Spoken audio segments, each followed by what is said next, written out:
Assalamu alaikum. A moment, please. With the emergence of social media, we have easy access to speakers, writers, and authors from all backgrounds and leanings. And because we human beings are passive learners, we repeat what we hear and replicate what we see from those we interact with, or from those we watch, or from those we read for. This has led some of us Muslims repeating some words that we hear from some of our non-Muslim friends without knowing that such words have serious implications on our aqidah as Muslims. An example for this is the use of the word karma. Karma? Obviously not karama. Yes, karma. And by the way, the word karama exists in Islam, and we may talk about it in a future video. If you think we should, please do indicate so in the comments below. The Merriam-Webster dictionary defines karma as the force created by a person's actions that is believed in Hinduism and Buddhism to determine what that person's next life will be like. In other words, karma means getting back what we do in forms of compensations, and these compensations take place on this earth only. It doesn't go beyond that, meaning there is no hereafter. Yes, there is a next life, but not a hereafter, which to us is akhirah. The belief upon which karma is principled contradicts with fundamentals of Islam. Therefore, as Muslims, we can't believe in karma, simply because Islamic belief differs totally with the concept of karma from all angles. It should be known that the karma principle of faith is not only in Hinduism and Buddhism, it is also available in Jainism, Sikhism, and Taoism. Jainism, Sikhism, and Taoism. I hope I'm saying it correct.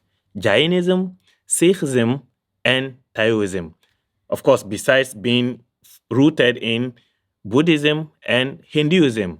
In the belief of karma, you live to die, and after your death, your soul is transferred to another body. This is where the concept of rebirth comes in.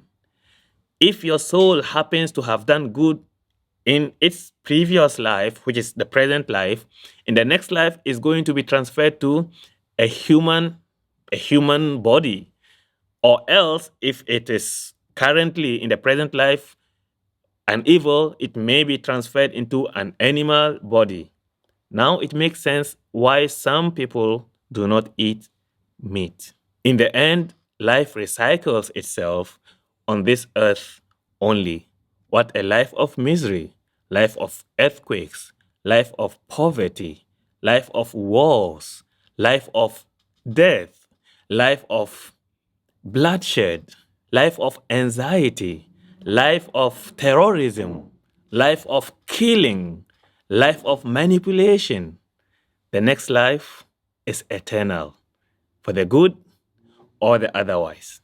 In the Islamic belief, every soul is eternal, unique, and different. No soul replaces another in any way. The rewarding of our deeds, the good as well as the otherwise, will only take place on the day of judgment. The day of judgment. Once we understand this, we become certain that the life on this earth is temporal, and the next life, akhirah, is the one that is eternal and permanent. Ya akhi, ya ukhti, do not carry your actions based on the belief or concept of karma. Do anything you do or abstain from anything you choose to abstain from in the hope of the mercy of Allah or in fear of the punishment and the anger of Allah subhanahu wa ta'ala. If we know the meaning of karma and yet we use it in our conversations, whether to inspire, whether to motivate, or whether to threaten, that means we are actually nullifying one of the pillars of the faith of Islam, which every Muslim must have established in his heart. If, however, we didn't know the meaning of karma, the concept behind it, where it roots from, by watching this video to this point, I believe you are informed, at least to some extent. To get a detailed definition of karma and to learn more about the dangers that it could expose the faith of the Muslim to, and to learn more about where the Muslim should learn about our faith from and how to remain consistent with the principles and values of our faith, our religion, even when we deal and interact with our non Muslim friends.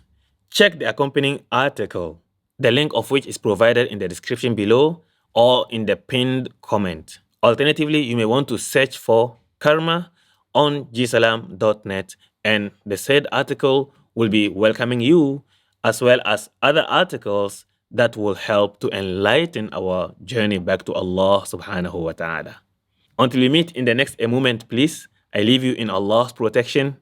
Wassalamu alaikum.